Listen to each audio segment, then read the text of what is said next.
जय जय रघुवीर समर्थ. आम्ही रावणाचं उदाहरण पाहिलं, कसं रावणाकडे सगळं होतं आणि कसा तो अचानक सगळं गमावून बसला. ऐश्वर्य गेलं, वैभव गेलं, अपकीर्ती झाली आणि जीव देखील गमावून बसला. आणि यामधनं आम्ही हा धडा घेतला की तो काळ जो आहे तो कधी पण झेप घेऊ शकतो. त्यामुळे एक गोष्ट मात्र नक्की करावी की या ज्या आतल्या वासना भरल्या आहेत, कमीत कमी वाईट वासना तरी गाळण्याचा प्रयत्न करावा. कारण का ज्या वासना उरतील हे देह ठेवताना, देह ठेवणं हे निश्चित, आम्हाला याचा विसर पडलाय. आम्हाला हे माहितीच नाहीये. आम्ही त्या सत्याकडे लक्षच देत नाही. आम्हाला केवढ्या गोष्टी करायच्या आहेत. आमच्याकडे एक मोठी यादी आहे आणि ती यादी संपतच नाही. या जगाने अशी एक योजना बनवली आहे की आम्ही एक वासना शंभरला जातो आणि 2 घरी परत घेऊन येतो. त्यामुळे सांगा आता काय करायचं. आम्ही अडकलो यामध्ये. पण वाईट वासना जर नाही गाळल्या तर पुढचा जन्म मात्र यापेक्षा बेकार. आत्ता ज्या वासना मनातल्या असतील, ज्या तेव्हा उरतील, जर त्या खालच्या दर्जाच्या असतील तर त्याप्रमाणे पुढचा जन्म, पुढचे आईवडील, पुढच्या जन्मात होणारे संस्कार आत्ता ठरतील देह ठेवताना. मग त्या आईवडिलांचं नक्की देव काय?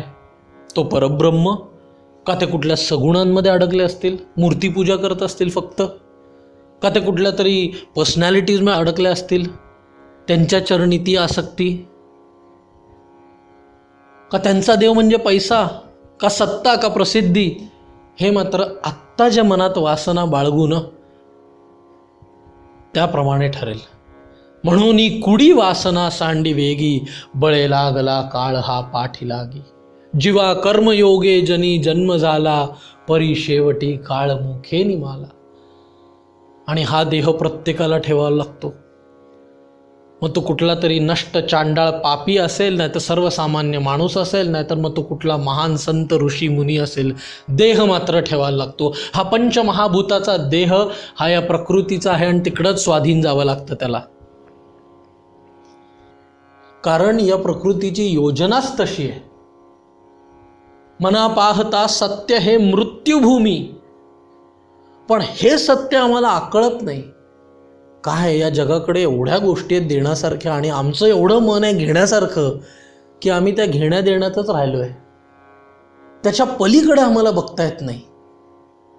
मना संत अनंत शोधून पाहे. आम्हाला ते अनंत कसं बघायचं ते माहीत नाही.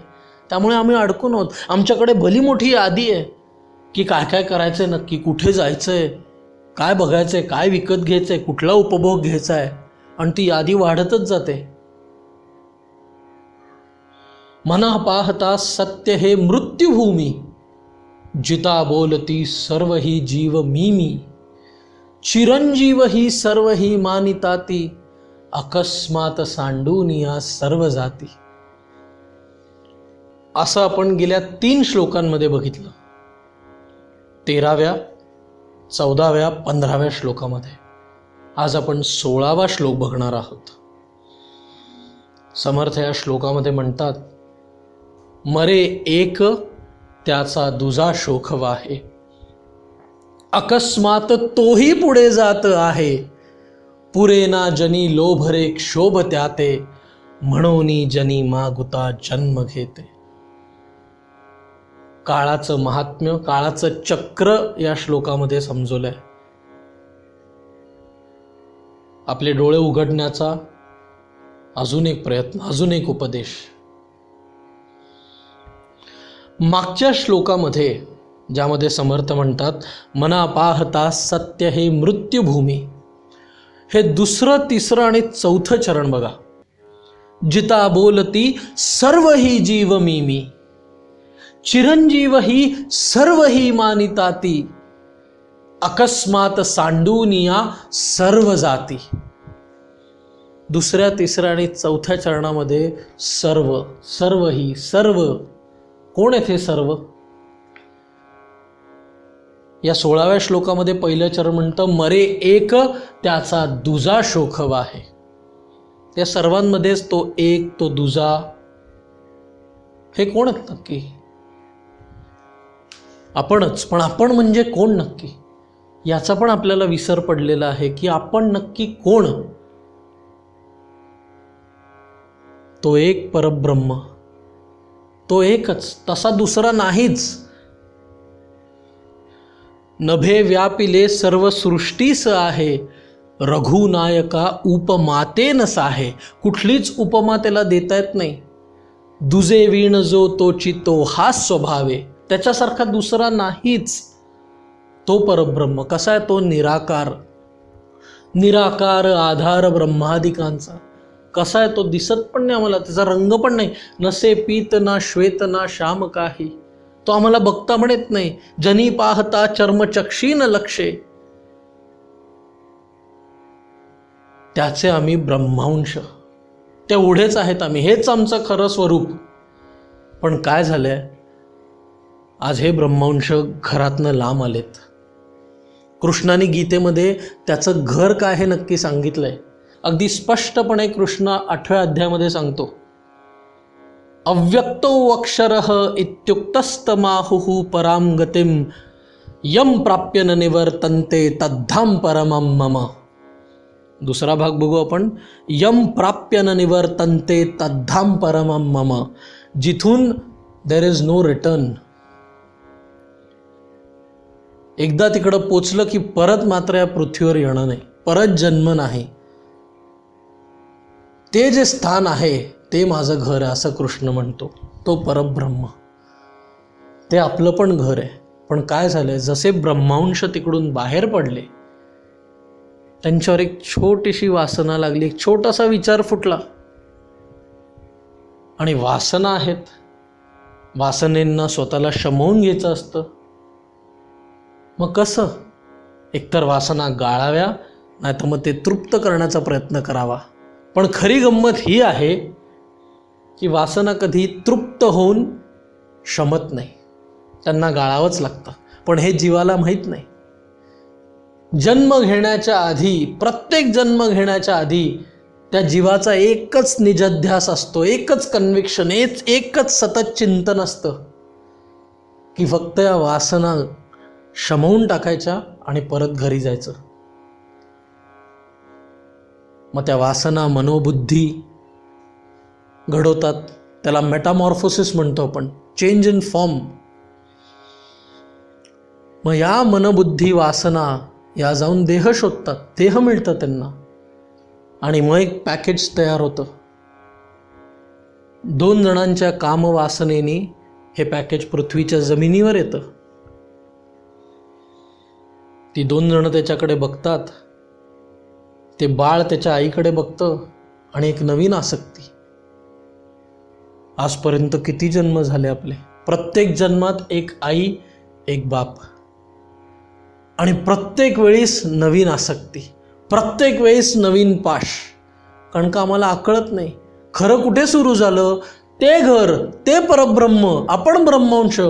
पण प्रत्येक जन्मांमध्ये वासना, प्रत्येक जन्मामध्ये जसा जन्म घेतला तसं या ब्रह्ममायेचं वारं लागलं आणि सगळं विस्मरण झालं.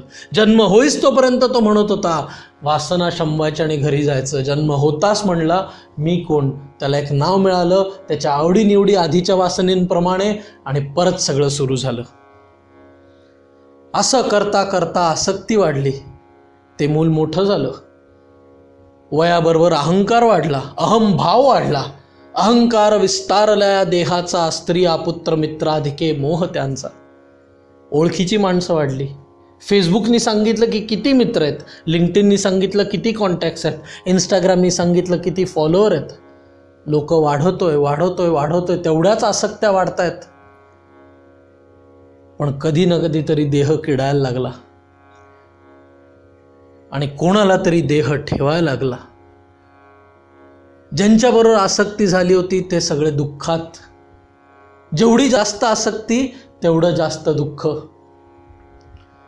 काही जण दुःख आठवत राहिली, त्या दुःखाचा शोक झाला. मरे एक त्याचा दुजा शोक वाहे. कारण कोणीच आजपर्यंत नीट स्वीकारलं नाही, सर्वसामान्यांपैकी कोणीच नीट स्वीकारलं नाही. कारण भ्रमात जगतोय आपण. भ्रमे ना ढळे वीतते गुप्त झाले. अरे हे जन्म मरणाचे फेरे प्रकृतीचं सर्वात मोठं सत्य आहे आणि तेवढंच मोठं विस्मरण आहे माणसाचं. त्यामुळे मरे एक त्याचा दुजा शोक वाहे. पण त्याला हे नाही कळलं की आज हा गेलाय, उद्या मी जाणार आणि परवा तुला यायचंय. मरे एक त्याचा दुजा शोक वाहे, अकस्मात तोही पुढे जात आहे.